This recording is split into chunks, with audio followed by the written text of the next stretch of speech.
ഒരു നദിയുണ്ടെങ്കിൽ ആ നദിയുടെ തീരത്ത് ഒരുപാട് ടൂറിസം ബിസിനസ്സുകൾ വളർത്താമെന്ന് ലോകത്തുള്ള എല്ലാ ജനങ്ങൾക്കും അറിയാം. ഇതിപ്പോൾ മെൽബണിൻ്റെ സിറ്റിയുടെ നടുക്കുള്ള യാരാ റിവറാണ്. ഈ റിവറിൻ്റെ രണ്ട് സൈഡിലും പബ്ബുകളും റെസ്റ്റോറൻറ്റുകളും കോഫി ഷോപ്പുകളും എന്ന് വേണ്ട എങ്ങനെയൊക്കെ ടൂറിസ്റ്റുകളെ അട്രാക്റ്റ് ചെയ്യാൻ പറ്റുമോ അതെല്ലാം ചെയ്തുകൊണ്ടിരിക്കുന്ന ഒരു സ്ഥലമാണ് മെൽബൺ. മെൽബണിന്ന് മാത്രമല്ല, ലോകത്ത് ഏത് സിറ്റി ആണെങ്കിലും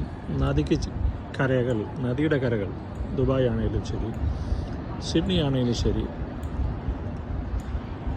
ലണ്ടൻ ആണെങ്കിലും ശരി, നദിയുടെ കരകൾ എപ്പോഴും ബിസിനസ് കേന്ദ്രങ്ങൾ എന്ന് പറഞ്ഞാൽ ടൂറിസത്തിന് പറ്റിയ കേന്ദ്രങ്ങൾ, എത്രമാത്രം ആൾക്കാർക്ക് ജോലി മേടിച്ചു കൊടുക്കുന്ന സംഭവമാണ് ഇത്. പക്ഷേ നമ്മുടെ നാട്ടിൽ കഴിഞ്ഞ ദിവസം ഞാൻ കൊച്ചി വാട്ടർ മെട്രോ വഴി പോയപ്പോൾ എന്ത് സുന്ദരമായ കായൽ, പക്ഷേ അതിൻ്റെ ചുറ്റുവട്ടത്തോ യാതൊരുവിധ കാര്യങ്ങളും നടക്കുന്നില്ല.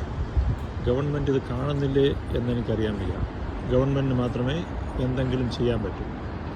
മന്ത്രിമാരിടയ്ക്കൊക്കെ വിദേശത്തൊക്കെ ടൂറിന് പോകാറുണ്ടല്ലോ. അവർ അതൊക്കെ കണ്ടിട്ടും എന്തുകൊണ്ട് നമ്മുടെ നാട്ടിൽ അത്തരം ഈ വെള്ളവുമായിട്ട് ബന്ധപ്പെട്ട ടൂറിസം, വാട്ടർ റിലേറ്റഡ്, നമ്മളെ ഇതിൽ വെള്ളമായിട്ടുള്ള ടൂറിസം എന്ന് പറയുന്നത് മദ്യമല്ല, ഈ ഒരുപാട് പുഴകളും കായലുകളുമുള്ള